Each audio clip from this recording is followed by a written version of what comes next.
Hello and welcome to the Aural Apothecary podcast, authentic chat about medicines, pharmacy and healthcare in the UK. Pharmacists Jamie, Gimmo and SDC take on topical and controversial stories but keep it edgy yet light-hearted. Pod guests share their career-defining drug, song and book and also share their joyful patient stories. Welcome to the Aural Apothecary podcast. My name is Jamie Hayes. For this episode, we're joined by Dr Wasim Baqir. Waz is a senior pharmacist from the Pharmacy Integration Programme at NHS England. We will welcome Waz in a moment as he shares a drug for the Aural Apothecary formulary, his career anthem, and recommends a book for our library. Our micro discussion this week looks at the primary care consultation and the role of patient agency and shared decision making. Captured by the strapline, "I'm not the doctor, I'm just the patient." More on that later. Look, it's been a few weeks, so let me welcome my two fellow apothecaries. STC is in Bournemouth and Gimmo is in Cardiff. Welcome both. Evening. Do you have a nice holiday, Jim? I did, just back from Mexico, thank you. Evening. Yeah, it's been a while, so it's good to see you all again. Two major life events for me since we last chatted. We got another puppy, so we got a second dog.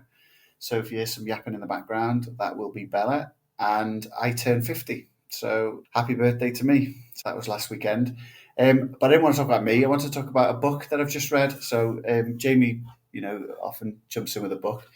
Spoon-Fed by Tim Spector. So you know Tim Spector, yeah? He's the guy who mentioned it before in the final ingredient. He talks a lot about food myths and the microbiome and the importance of that. And so this book, Spoon-Fed, is jaw-dropping. It's one of the most sort of amazing books I've ever read. It basically turns... Amazing. It is amazing. I'm sorry, but there is no other word for it. He turns everything you think you know about food on its head. Do you lose weight by lowering calories? Rubbish. Low salt diet's healthy? Wrong. Eating fish good for you? Probably not. Veganism, the most healthy diet? Not really. And so I could go on, but it's a really sobering book. And I think it parallels medicine because it talks about how the food industry has controlled the narrative around what we eat and the guidance that we follow has actually been funded by their research and so influenced by it. So it's a really good book. I highly recommend it. Do you know, I might have told you this, but somebody who I know very well, Lawrence Brad actually, who's a guest on here, I was at his garden party a few weeks ago and somebody knows Tim Spector very well and they said, oh, he'd be a great guest for you on the Aural Apothecary. So shall I see if I can follow that up? Yeah, I think that'd be great. And James McCormack also that we've had on, he's written a book about nutrition, The Nutrition Proposition. It's on my list of things to read, but I haven't read it yet. I've read James's book. And? Very good. Very good. Yeah. Is it a similar take to... Yes, very. Yeah. So we probably should go down that nutrition route then, shouldn't we? Congratulations on joining the 50 Club, Gimmo. Thank you. The half ton. Not everybody makes it, so well done. Raises his bat. That's right. Yeah. Well, yeah, so you've had two life-changing events. I'm not sure if they're life-changing, but two important things happened to me, actually, while Jamie's been sunning himself. First is, it was advertised on Twitter, so I had some very important people down from NHS England to the practice, Lawrence and I did, down to Bournemouth to see what we do. So the Chief Pharmaceutical Officer and the new Clinical Director for Overprescribing and the Head of Primary Care, just three very important people, came down to see kind of stuff that we do around medicines expertise. But we, didn't pull any punches and gave a few suggestions as to how maybe they might be able to change policy, I guess, a little bit. I'll tell you what came up a lot though, James. Failure demand. Talked a lot about failure demand and they liked a lot of that. So I didn't quite get your book recommendation in, but it did talk about John Seddon and failure demand. It's everywhere. Yeah. And the second thing is I took part in another podcast. So sorry, guys, I think you have listened, but I got asked to take part in a podcast called The Big Balance Theory. It was run by somebody that we know, who's an avid listener of this podcast, Sarah, and she runs her own business around recruitment. And she decided during the pandemic or afterwards to set up a podcast. And it's all about big balance theory. And it's all about how did people manage with the pandemic and how did they perhaps change their life balance. So she asked me on and I was asked to open my mind and my heart. So, yeah, we talked about stuff like how did I end up working in Dorset, given that I was working elsewhere, and how did the podcast happen and why was it so important? And I talked about my own mental health and about the fact that it's okay not to be okay. So if you're interested, we talked about the perfection myth in pharmacy professionals and how I think that drives some problems, and just generally stuff about, trying to get a better balance. I certainly have a better balance in my life since I moved down to the coast. So, we'll put it in the show notes. It's called The Big Balance Theory, and if you're interested, I feature on it this month. I listened to it. I thought it was really good, Steve. I think you opened up well. It was good to hear. Thank you. Yeah, it was good. I listened to it too. And how would you describe it? So I've described it a few things. Look, I apologise for this, listener. I'm thinking the naked STC, yes. Not an image I bring to the listener lightly, not in the physical sense, but in, he had his defences down, the armour was off, as he shared his journey from the northwest of England to the sunnier climate and outlook of Bournemouth. But I think I'm going to go with, so it's not the naked STC, I think I'm going to go with STC Raw and Revealed. So you can have a listen yourself. And I'm going to use that line on the tweet. Go So for look, it. back from Mexico, obviously I couldn't help but go and have a chat with some of the local clinicians, as you do when you're holidaying abroad with a squad of 5. So Mexico, what can I say? Leading the way with some of their promotions on no prescription travel medicine. Tramadol, buy one, get one free, was a particularly attractive offer that I saw. Very good. With a whole host of things. We did actually need a Mexican medical consultation. And look, is there anything we can learn from this consultation? So it's $120 if you wanted a consultation. But if you knew what you wanted and just needed a prescription, that was $30. Which we did, and so that was great. More news from us. Look, we were number 13 in the medical podcast charts in Belgium, so thank you to all our listeners who are tuning in from Belgium. We've been bouncing around those charts for the last couple of weeks. And then finally, some exciting news for us. Just had a call lunchtime today with Beth, Hannah and Claire from the Royal Pharmaceutical Society. That's our Royal College. So a date for your diaries. We will be doing a live show in London at the Royal Pharmaceutical Annual Conference on November the 11th. Not a pharmacy podcast. Not a pharmacy podcast. We look forward to seeing you all there. You'll hear more about it in a moment. Okay, let's welcome our guest. It's our great pleasure to welcome Dr Wasim Baqir to the Aural Apothecary. Waz is a senior pharmacist currently supporting the National Pharmacy Integration Programme. Prior to this, he led the National Medicines Optimisation in Care Home Scheme for NHS England. He has a clinical role as lead pharmacist at Northumbria Healthcare NHS Trust. Previously, he was the R&D and quality improvement pharmacist leading on several projects, including SHINE, optimising medicines in care homes, which I'm sure we will talk about in a moment. He has a passion for personalised care and shared decision-making, especially in complex situations like care homes and frail elderly. He is a member of Health Foundation's Q Network and co-chairs the Multidisciplinary Medicines Research Group, PRIM, Prescribing Research in Medicines Management. Welcome, Waz. Hello, thank you for having me. It's a pleasure. What's on your agenda at the moment, Waz? Oh gosh, lots of stuff. First of all, lovely to be here, and happy birthday, Gimel. Cheers. So lots of stuff going on at the Pharmacy Integration Fund, involved in a whole series of pharmacy transformation and integration projects, doing quite a lot of work around getting the discharge medicine service set up. So that's a service we've been running for about a year. So that's now taking hold, and we're getting a lot more referrals from trusts, and great for patients who are discharged from hospital to be picked up by our community pharmacy colleagues and supported in those risky days after discharge. All sorts of other stuff. I joined the National Overprescribing Review Group workshop on Monday. That was great. My group were talking about social prescribing, and you guys have talked a lot about that over the episodes. And today had a great call around medicines adherence, that age-old problem, and to see what else we could do in there. We had our fantastic Northeast conference last week. It was all about sustainable medicines. And you know what? Just something really interesting that somebody said at the conference. The medicines that we don't take, the medicines that sit in the cupboard, are probably the ones that are worse for our planet. So, there's something to think about here. And perhaps with so much interest in sustainability, we need to think about some of the work that we all do and around medicines optimisation, badging it slightly differently, about it being good for the planet as well as good for everything else. Along those lines, Waz, so the medicines in the medicines cabinet just sitting there in the house, we haven't mentioned it on the podcast, but it did come out about 6 weeks ago, I think. It was the the impact of the household waste of medicines. I'm sure that was mentioned at the conference, wasn't it? About, yes, people flushing medicines down the toilet, throwing them into sinks, and we've talked about medicines in the watercourse several times over the series, but the impact of household medicines waste is that was a recent report, wasn't it? absolutely. And there's a lot of concern about how medicines end up in landfill sites, they end up in our waterways, and they end up getting incinerated, which obviously has an impact on the environment. So I think there's a lot to be done in this space, and there's a lot of opportunities.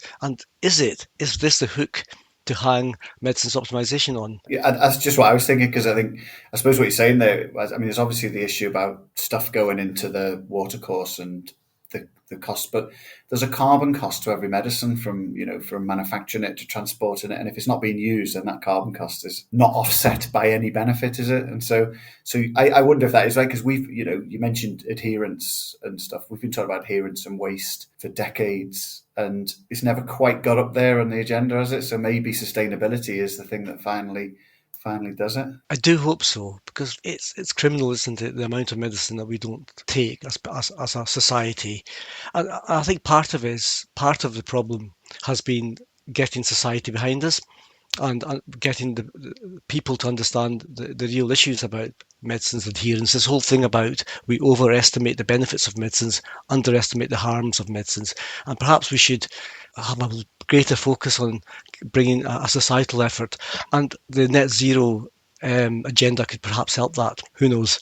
Did you get interested a lot in waste when you were doing all your care home stuff? So I don't know how long ago that was now, but you did some super work, didn't you? You and others, but you led it, I think, around care homes and medicines optimisation.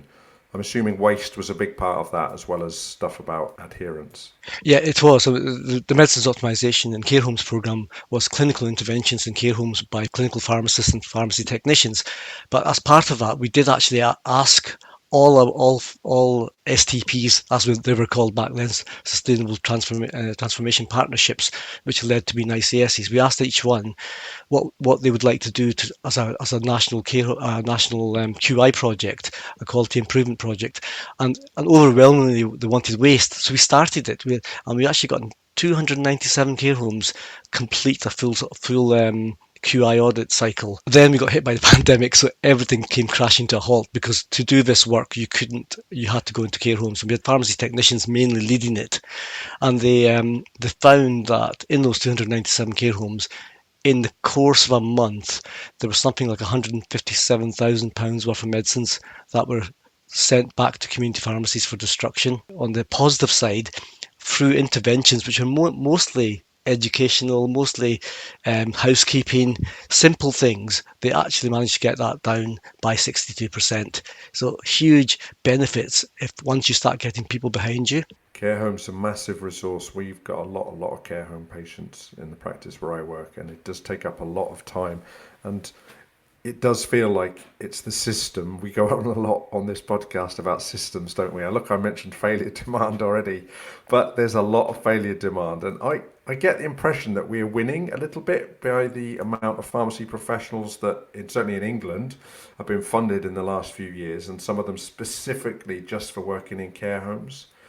Do we have any real feel for whether that's actually coming to fruition? It's a really good question, and what I've been trying to do, and many others as well, I've been trying to get hold of data on medicines prescribing and like the EPAC type data at care home level, and we're so close to getting that now. There's the BSc who are doing some fantastic work on that. Open Safely and Open Prescribing are also doing some work on that, as well as NHS England. So hopefully, Steve, in the next, soon, I'm not going to put a timeline on it. Soon.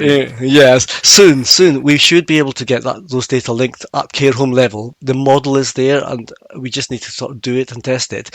And then we can. The great thing about prescribing in England is that we can go backwards because all the data's there. So we can actually start looking at all our programs of work, have the local initiatives and pilots, have they made a difference? I think they have. I did work in with a team up in Northumberland, and we stopped 17% of medicines safely relatively easily in those patients. And you can do that when you bring people in with you. You can bring the patients, the families, the care home staff, and as well as the healthcare professionals. And doing it together, you can make those huge reductions in medicines use in that population group. And you'll know this because you must do this day in, day out. Because a lot of the medicines they get, they don't need. And more importantly, we don't want. So, was you're referring to the residents of Hadrian House? Correct. So, in your stunning video. Thanks, Jamie. Yes, the Hadrian House was a great home, and obviously you've met my good friend the donkey. That's where it sort of started for me. I went there in 2010, and there was a lady in bed who was late stage dementia. She was non-communicative. She was quite agitated, quite distressed. And I happened to come across her because I was looking for the head nurse. And I went into the room to say hello to the head nurse. And as a pharmacist, I picked up the chart at the end of the bed, just started looking through it. And I was shocked. Bisphosphonate liquid, a statin, aspirin, she was on quetiapine, she was on zopiclone, haloperidol. They were all on her chart. And I said to the GP afterwards, I said, why is she taking all these medicines? And we had a bit of a chat about this, and he was a bit concerned about the antipsychotics because she'd been on them a long time, and we didn't sort of really know what to do. And I spoke to the nurses, and she said, well, why don't you have a chat with the daughter? So we did. We had a chat with the daughter, and we had a conversation. And to cut a long story short, we slowly reduced her medication down, and we got her off everything, absolutely everything. And the amazing thing was her agitation just calmed down, and it must have been something like the aspirin or the bisphosphonate or the statin that was maybe giving her some distress. Who knows? But it got me thinking, this is one lady, and we send hundreds of prescriptions out every month to this care home, and that's one care home. So that's where really my passion, my sort of drive to sort of have a look at this and make this better, along with all my colleagues. We worked together on this as a team. I mean, we saw about 500 patients in the SHINE project, and we were lucky enough to get funding from the Health Foundation, and we as a team went out and reviewed those patients, quickly realised that shared decision making wasn't going to be easy, had a lot of barriers to shared decision making in that people always felt that this was too difficult to do, but came up with a relatively simple model where you involve the patient as much as you can, and if you can't do that, you try to bring in their family. And we did bring in their family over the phone if needed. So I spoke to the daughter of a patient who actually happened to be a GP on one of the Scottish Islands, and we had a great conversation about her mum's care. I spoke to somebody in Australia. So it's possible. And then at the very, if you see this as a pyramid, at the very top of the pyramid there is a small group of people who don't have any family, don't have anyone to speak for them. And we got some great advice from Age UK in North Tyneside to help us think about advocacy and how can we give these people a voice who can't speak for themselves. The thing about deprescribing in older people and in complex situations is you worry about the implications of stopping a drug, and you worry about perhaps litigation. You worry about perhaps what if something would go wrong. But those concerns are lessened when you sit round the table as a team. So when you've got the GP, the care home nursing team who know the patient, their family, the patient themselves, your pharmacy technician colleagues, you've got a big team making a joint decision, and everyone's got a voice, including the patient and their family.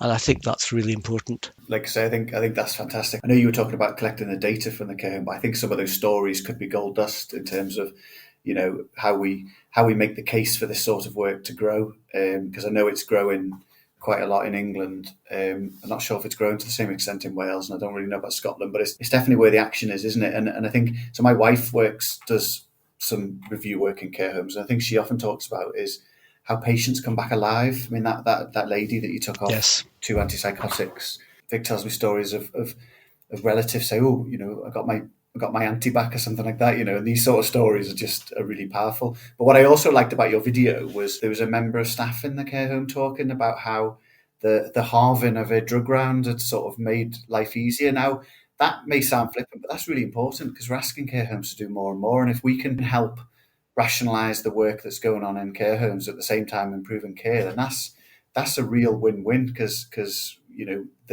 those staff are massively under-resourced and need that extra time and headspace to care for those patients. So I think let's not lose sight of that side of it as well. I think it's a real win.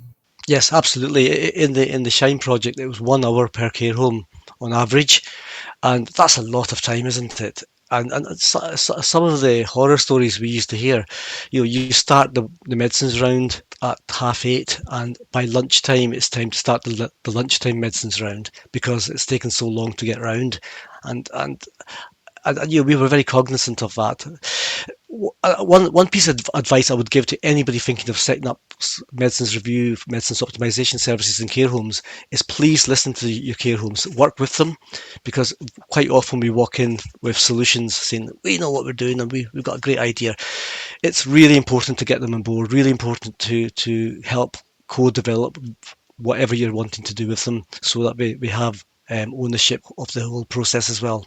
That's really important. I looked at the video again this week, but I used to use it over the last sort of 5 or 6 years. Really, I've used the video in teaching an awful lot. So thank you for that. Oh, thank you. And to watch it again this week was just a reminder of how good it is. An absolute 6 minutes 54 seconds of gold.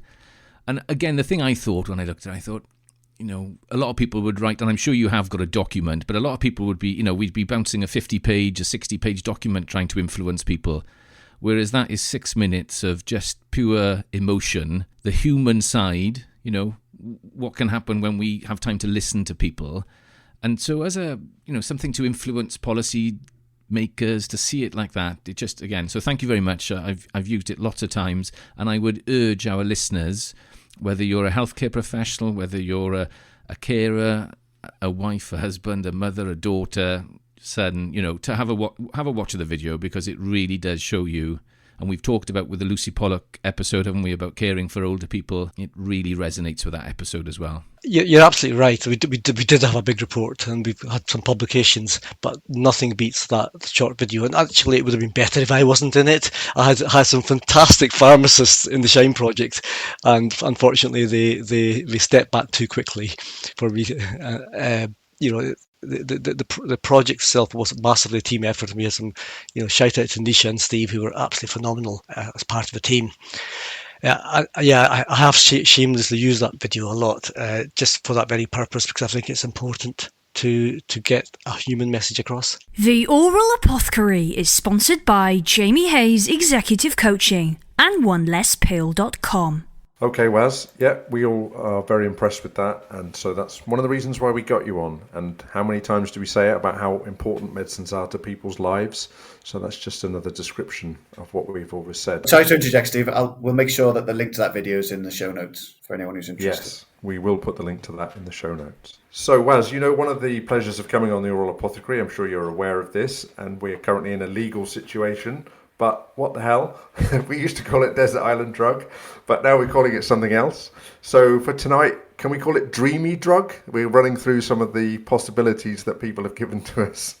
So we're going for Dreamy Drug, but it's the same philosophy, which is to give us a drug that would evoke a powerful memory for you. So what are you going to give us for the Aural Apothecary formulary? Sure. So I'm not going to give you the one that I wanted to give you because you stopped me. No, hang on, let's just be clear. It was in last week's episode and if you haven't listened, it's in the live show from the Clinical Pharmacy Congress. Okay. So I did think hard. And so the drug I'm going to choose is the denosumab. This is for osteoporosis. Just to be very clear, never used in patients under 18 years of age in my practice. So I'm referring to a recent alert where it causes hypercalcemia. So but a little mini seminar for us there. There you go. I came across FRAX as a practice pharmacist. You remember FRAX, the risk prediction tool for osteoporosis? And everybody likes a good tool. And it got me really interested in bone protection and osteoporosis. But when you lift the hood on this, God, it's messy, isn't it? There's people who've got fragility fractures that have never been coded, never on treatment. People who are not treated with the best medicines. There are risk factors like corticosteroids, anti-epileptic drugs, aromatase inhibitors. All of these at-risk people, some of them get treatment, some of them get calcium, some of them get nothing. So I started doing a bit of a workaround of this in my practice. I very quickly became very good at referring lots of people for DEXAs, finding patients who weren't eligible for bisphosphonates, which was the treatment of choice, alendronate. And at that time, there was a new drug that was a blue drug, so only consultants could prescribe it. So I was sending a lot of referrals in for that. And the reason I chose it is because the consultant allowed me to prescribe it, so I could initiate the denosumab. It was at a point in my career, I was a prescriber, I was sort of making prescribing decisions most days in practice. But here I was, trusted to take on a secondary care drug. And it was a real moment for me thinking, wow, he's letting me do that, me. I guess the story is, it really, if you really work at something, become an expert at something, you can take responsibility for areas of practice. And we know now, I mean, that was years ago, that was decades ago, we know now that this happens all the time. We've got specialist pharmacists in all sorts of areas who initiate very complex medicines. And that's so good to see. But that, for me, was a bit of a moment. That's a great story. Impressive. So I was thinking that's probably been out for like 10 years, is it, denosumab? I think it was about 2010 it came out, and this was 2020. Yeah, I would have been prescribing it around early 2010s, yeah. So for the non-healthcare listener, DEXA scan is a scan that we can do to see if your bones have got osteoporosis in them. So I guess for it, it's becoming more commonplace now to prescribe, but I guess that's sort of a bit like you first dispense medicine or you first dispense an error. And I guess pharmacists who suddenly get a prescribing qualification have probably all got a memory of signing their first script or their first big drug like you described. I bet if you did that at one of your seminars, Steve, and asked people, what's the first prescription they ever wrote, I bet that would be a good discussion. Maybe something for the RPS conference. Yeah, but you do. I mean, because prescribing. I mean, I was one of the first few supplementary prescribers, a second or third cohort in the country, and it was so new. And I had a purple prescription pad that it wasn't even on EPS. It was just so exciting, wasn't it? I think it was exciting because this was a step change for the profession. Pioneering, wasn't it? Did you used to wake up at night worrying that you'd done it wrong? Oh, absolutely. my first ever prescription was diazepam. Gosh. For yourself? You're not allowed to do that. You know that, aren't you? Just to be clear, it wasn't for me. Right, okay, that's a great choice. I don't think we've had anybody pick their first ever prescription. So that's well done for you. It wasn't my first ever prescription, it was my first ever secondary. Okay, a pioneering new prescription or a pioneering new treatment, shall we say. And only because you told him he couldn't have his other choice. Indeed. Right, okay. So if we've got time, do you want Waz to give his other one? I feel bad now. Go on, I don't mind. Yeah, go on. We're here. Okay. Sulfadiazine was my other drug. And please do listen to the other episode because that was such fun with these guys at CPC. It was really good. Patient was prescribed sulfadiazine 1 gram twice a day. And it managed to make 7 repeats before I came across it on the front desk at the practice where I worked in. And maybe my brain works differently, but I just looked at that and thought, that isn't right. And I'm sure you would all agree, and many would agree. What was amazing was that 7 times somebody had signed the prescription, generated the prescription and signed it. Somebody had dispensed it, and it would have, I heard subsequently it was quite difficult to get hold of. They had to get it from a special company because it's not a common drug. It was expensive then. It was quite expensive as well. So nowhere along the pathway, the holes of the Swiss cheese lined up nicely for this one. And I called the patient in and I was really worried. I was getting my thoughts right. I was thinking, what am I going to say to her? And she came in and I told her. She was a bit concerned, but I asked her why I'd called her in. She was 39 years old. And so I told her, the first thing she said to me was, "You're not going to stop it, are you?" I went, "What?" She goes, "Please don't stop it." This drug had changed her life. She was now swimming. She had rheumatoid arthritis. She was now swimming. She can get out and about. It was a It was a drug that completely turned around her life. And, in my mind, I had already made a decision to stop it, and I was already planning on up-titrating sulfasalazine, which is what she was meant to be on. But then my shared decision-making, personalised care part of the brain kicked in, and we had a chat. And I decided not to stop it on that occasion. Her bloods were fine. We looked at the risk-benefit, and it was clearly skewed in the interest of keeping the drug going. I did discuss this with then rheumatologists, who then took the lady on. I think the final outcome was that they agreed with her a small trial of sulfasalazine with the promise of prescribing sulfadiazine if it never worked. Thankfully, I think it did. But, I think it showed me that once you've made a mistake, you've got to come clean, or you've got to put your hands up, and that's all correct. But you've got to then let the patient decide what happens next. It's not a simple case, I've made a mistake, I must now rectify it. The rectification and the next step must be done together, just like any decision around prescribing. So just for the non-healthcare professional, what you've just described there, is that the drug sulfadiazine is I think I used the word moiety when we were at the conference. So it's a carrier, it's mixed together with what is considered to be the active drug, which is the 5-aminosalicylic acid, which is what's in so sulfasalazine, which is what she should have had, contains sulfadiazine plus the salicylic acid, but it's the salicylic acid that should have the pharmacology action to do the job for the rheumatoid arthritis, isn't it? Yes. Was that for the lay listener? Was that? Yeah. That's 2 CPD entries I've had tonight already. How many do you need? Well, 4, don't we? Because it's due in October. Right. Okay. It is a good story. And it fits nicely with the micro discussion coming up next. Right. Waz, now you told me that you're not really into music, so I'm expecting this to be short and sweet. But you can have anything you like. We've had all sorts of stuff on the Aural Apothecary Spotify playlist. So what are you going to give us as your career anthem? It's a bit of a show that's caused me most anxiety, because I'm not really into music. But there's a song that I absolutely love, and it picks me up every time I hear it, and it's called "Ode to Joy," and it's by Andre Rieu. But when I googled it for this show, it's actually about 200 years old, and it's part of Beethoven's Symphony No. 9 and all that. So I'm not clever like that. So I don't understand music. I just like it, and this song is fantastic. It just picks you up. I've heard it years ago. It's great for when I go running, or it's great when my brain's a bit tired, and I get my Alexa to just turn it on for me. It's fantastic. Yeah, love it. So you're to Andre Rieu, right? There you go. Even said his name wrong. No, it's fine. The funny story is that my wife's just got back from seeing Andre Rieu in his hometown of Maastricht. And every summer he does a concert. So you should look that up. She said fantastic. It was amazing. Amazing. Right, okay. Well, we haven't had Andre Rieu before. But as you say, he's not the composer. It was Beethoven, but he is the conductor. So Ode to Joy, that will definitely go in. And the last thing is a book choice for the Aural Apothecary Library. What would you give us? Sure. So I'm going to give you The Tipping Point by Malcolm Gladwell. I read this a long time ago. I absolutely couldn't put it down. I just thought, wow.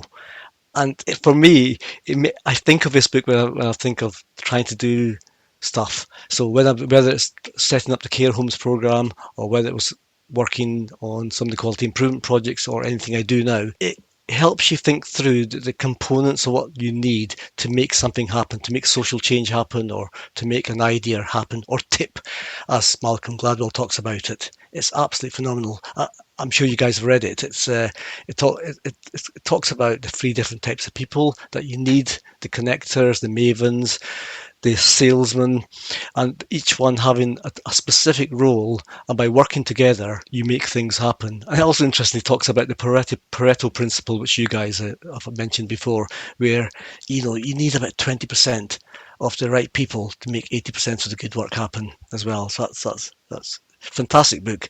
Absolutely would recommend it to everyone. Yeah, so I've read that, and pretty much most of everything I think that Malcolm Gladwell's wrote, he's up there for me with Atul Gawande as one of the authors that you got to read.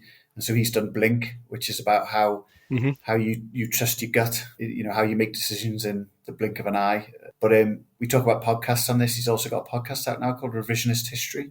So I'd recommend that one as well. So that's a great choice. In fact, you've made me think I might go back and read that one again. Yeah, actually, if you don't mind, it's a great quote from the book, and he says, "Key to good decision making is not knowledge; it's understanding. Swimming in the former, we are swimming in the former and lacking in the latter."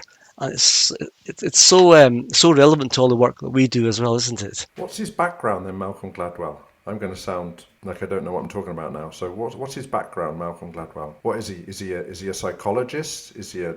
He's an American writer. I mean, he a lot of the stuff he writes about, he brings together from other people. So he talks about, the how everybody knows the world in 6 people. He talks about the research that led to that. Oh, 6 degrees of separation. Yeah, so he writes about that study. So in the tipping point, he takes a lot of short stories and a lot of sort of published studies to talk about and brings it all together. I think he's just a writer. I'm not sure if he's anything else, but he might be. Jamie, you're bound to know. No, I don't. I've read all his stuff, but he just, he made some of these studies, and the evidence is different to the evidence that we would rely on for our medical therapies, isn't it? There's not a lot of double-blind, randomized controlled trials going on in some of the some of the sociology stuff he's describing. But he's one of those people like Daniel Pink. They just bring all this stuff together in a popular format and sell it at an airport. Yeah. Well, I was going to say, He sounds like a social scientist. That's why I was asking what his background was. So, Waz, here's an unfair question for you. So you just mentioned that he talks about there are only 4 different types of people that need something to happen. 3. So out of the Aural Apothecaries, what 3 categories would you put us 3 in? Oh my God! That made the podcast happen. Have a wild guess. Oh God! I think. Oh gosh, it's difficult to say. I think we won't be offended. We won't be offended. You're clearly the connector, aren't you, Stephen? You just go out selling this to everyone. Jamie, I think might possibly be the Maven, and the Maven is this expert, all-knowing, but also super helpful. In fact, Gladwell calls Mavens pathologically helpful. So I think you must be, Jamie, pathologically helpful, and that leaves the salesman then, I guess, Paul. That's you. There we go. Are we happy with that, guys? I don't know. That's dear. That is one for the pub, isn't it?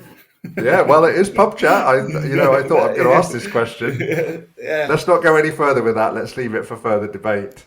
Right. Well, fascinating. Hey, Steve, we could throw that out to Twitter. Yeah. There we go. I remember when we did some psychology testing in a place that I worked, and some people were really not happy with what they turned out to be, and like really, really unhappy. And I knew one of them quite well, and I had to, not on the day, but subsequently a few days later, had to say to them, "I'm sorry, but that is you. That is what you're like." And they still didn't like it, but hey ho. There's that delivery of yours again, Stacey. Unleashed. Right, okay. We're going to move straight on now to the micro discussion, and I'm going to keep this brief. So this is from a very highbrow article. I don't know about you guys, but when I read it, I mean, it was me that suggested it, but it is quite highbrow. They use a lot of highbrow words like agency and corpus. But essentially, this is called Patient Agency and Shared Decision-Making in Naturally Occurring Primary Care Consultations by Oleg Lian, I think it is, and co-workers, but they're out of the university in Norway, actually. And I just think this is fascinating because what they did was, there's a group in Bristol who own something called the 1 in a Million Archive. And this is all done ethically, and so that all agreement was given. And there are 212 consultations done between 2014 and 2015. They were either videoed or audio recorded across 12 practices with 23 GPs who offered to take part, and obviously the patients themselves gave permission as well. They were all adults, and they tried to, in this study then, they looked for 23 cases where it was quite obvious that the patient had a voice. Okay, so they thought that the patient had a voice in the decision about what happened when they came in and had that consultation. And then this particular study, they then took that sample of 22 and they looked at it in a lot more detail to see how much patients were involved in the decisions within the consultations. So I'm going to leave it there. What did you make of it? Let's start with you, Waz. Fantastic paper, and like you say, Steve, really difficult to read. You can't just skim over it. You've got to properly spend some time on it. And my God, there's so much you can take from this, and we could have a whole session in the pub just discussing lots of formats. But I'm going to take one little bit from it. It's box 8 in the paper, which is page 2000, and it's a really complex conversation between the GP and the patient. And I've had those conversations before, and it ultimately starts with GP giving the patient some really good news that the renal function is better, and he's putting it down to good blood pressure control, but the patient doesn't want the blood pressure tablet, and it goes backwards and forwards, and it's really complex. And the reason I wanted to pick this bit up, because we often talk about patients and giving them a voice and ensuring that they have agency, as this paper talks about, but actually we don't talk as much about doctors and the support and the clinicians, I guess, and the support that they might need to have those complex conversations where it's difficult, where patients don't go, they flip-flop between being passive to being proposive, and it's a hard one, and this is clearly a difficult situation for this GP. And if you've not read the paper, please do. Really, at the end, it does say, the GP does say, well, what do you want for me to do? It's almost thinking, how can we move forward from this, and what can we do? What is it? Is it shared? It's not really shared decision making we're talking about here. It's some sort of way of getting both parties into the same place, getting that shared purpose, I guess. So I thought that was a really interesting bit of the whole paper. But I could, if you would allow me, to speak all day about this, because it was really, really good paper. Just let me jump in there, Waz. So you're talking about box 6, consultation H8W. Yes. Yes. Yeah. Yes. And so when I read this, I thought, it could be a first for the Aural Apothecary. This could be role-play territory. So if nobody's going to... Do you want to do some role-play, Waz? Oh, my God. You shall be the patient. You be the GP. Oh, no. Okay, go on. We'll do the first 5 lines. Okay. You take it from the top. So, just talking about your renal function. As I've said, that was the best we've ever seen it since you had nephrectomy. Your creatinine is 129. Oh, that's absolutely epic. Yes, and your urea is 10.5 and your EGFR, wait for it, is 36. Oh my God, that is amazing. Yes, so absolutely fantastic. I wonder if that is the amlodipine that's done that. But I hate it. Sorry, I'm here to talk to you about throwing it in the bin. Because the thing is that I suspect that what that is doing is just reducing the very borderline hypertension, which is obviously having an impact on your renal function. I know, but it doesn't suit me. There we go. Well, you've got the part, Waz. Wow, that was great. Thank you. And you know what crops up? You know what I thought when I read that? Lucy Pollock. Lucy Pollock's amlodipine. Yeah. Yes. Asthenia. So I enjoyed the stories like that. I enjoyed reading those bits. I struggled to connect the narrative with the conclusions, if I'm honest. And maybe it's because it was a bit highbrow and it was difficult to read and it was sunny yesterday and it was too hot. But I struggled to connect the conclusions. I was struggling.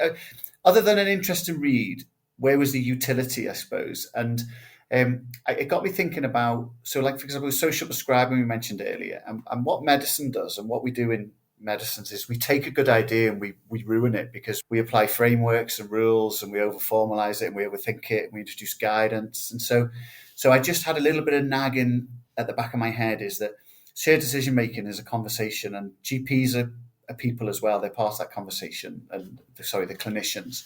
So they're not a shared decision-making robot. And I just starting to get a nagging worry that, like with social prescribing, where we've sort of, added in so much stuff around it, we've often ruined it. We need to be careful with shared decision-making, that we don't forget that at the end of the day, it's a conversation between two humans, and people know how to communicate. People, they know how to communicate, and we can do it better, but we just got to be careful that we don't nudge it too far in that control direction. So probably a bit harsh. I don't disagree with the conclusions. I enjoyed reading the stories. I just wondering if we're at risk of starting to overcook it a bit. I think you're right. I enjoyed it.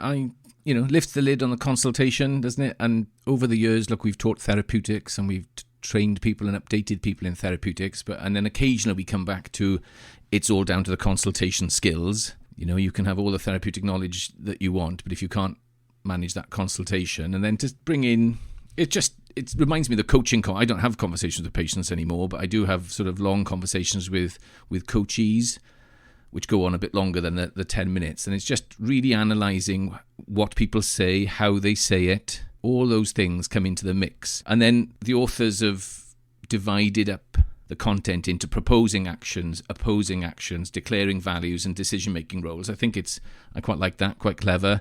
And then those little boxes that Gimmo liked, the sort of the big letter writing, not the joined-up stuff. I'll tell you what I do need. I need the cream. Can I have some omeprazole as well? I'd rather have the Oromorph.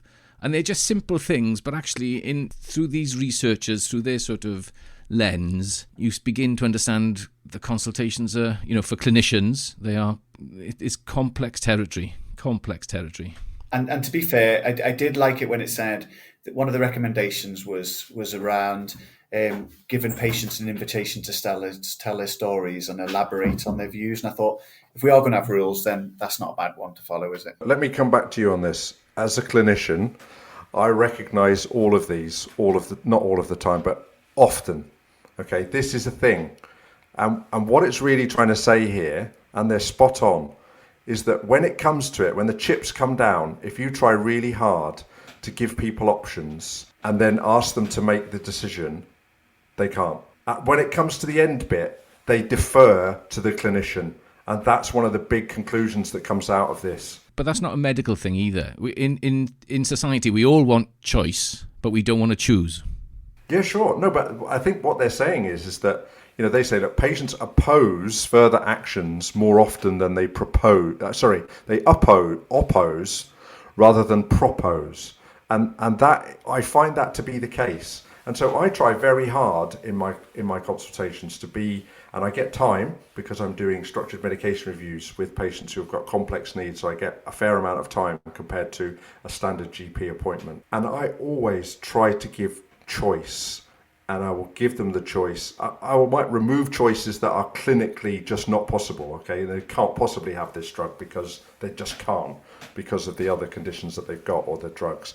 But I will, for example, in a diabetic patient, I might give them 3 choices that I'm clinically comfortable with and are acceptable, and give them the choices.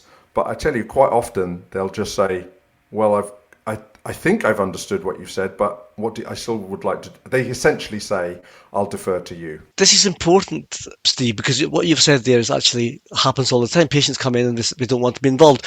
That's probably because a lack of understanding of a shared decision-making process and what their role in that might be. And again, a bit like adherence and net zero, is this a societal thing? Do we need to think about something that society needs to be a bit more forthcoming in asking for help and support and putting their views forward when speaking to medical professionals? Well, that's a first. We've got a very long pause. Jamie's been telling me for ages that I've got to let the pauses go. I always say I feel I have to fill the void all the time. You do. So I'm encouraging pauses, and then STC tells me about 5 weeks ago, I can't stand the pauses. Hold the silence. It's facilitator technique 101. Yeah. Does it work on a podcast, though? No, I was just thinking that. And Jimbo will just edit through it anyway. Yeah. Look, let me finish up. So I did like the end piece as well, because I know it's nothing new, but it just reminds you, look, and they put it in a convenient list, to embed shared decision-making into everyday clinical practice. Clinicians, that's WAS and STC, look, hands up, yes. Pick me. Clinicians need to see the patient as a person. They need to invite patients to tell their stories, encourage them to talk about what is important to them, listen to and respect their views and values, give them information they need in a personalised way, involve them in discussions and decisions about their care, give authority to their experiential knowledge, and share responsibility with them. That's quite a list, isn't it, really, as well? When you see the dialogues going on in this paper, you understand why we need the research and the nuances of what's going on. I think it's fair to say that we might be picking up some of this stuff with our next guest in the Aural Apothecary podcast. Possibly. Shall we thank Waz then for joining us on the Aural Apothecary and for sharing his stories, his chemical crush for the formulary, his career anthem and his book for the Aural Apothecary Library. Coming up next time, we'll be joined by Professor Debbie Bhattacharya. Debbie is a Professor of Behavioural Medicine at the University of Leicester and a primary care pharmacist. Debbie is on a mission to support NHS practitioners to apply behavioural science to implement positive change with a focus on medicines. We look forward to welcoming Debbie next time on the Aural Apothecary. You can contact us via Twitter at Aural Apothecary. We're on LinkedIn, and you can email us at auralapothecarypod@gmail.com. Over to Gimmo now for the final ingredient. You're my chemical crush, Jamie. Wait till you're asked. No, thanks for that, Waz, and it was great to see you, and thanks as well. Actually, you've been a big supporter of the pod. You've pushed us at the beginning, and you've continued to support us, and you came along to the Clinical Pharmacy Congress, etc. So thank you for that. You owe me for the round, by the way. Okay, so the final ingredient. So the UK is set to become home to the world's largest automated drone superhighway within the next 2 years. And so these drones will be used on what is going to be a 164-mile skyway project connecting towns and cities across the UK, and a total of 105 million of the government's funding will specifically be for projects related to integrated aviation systems and new vehicle technologies.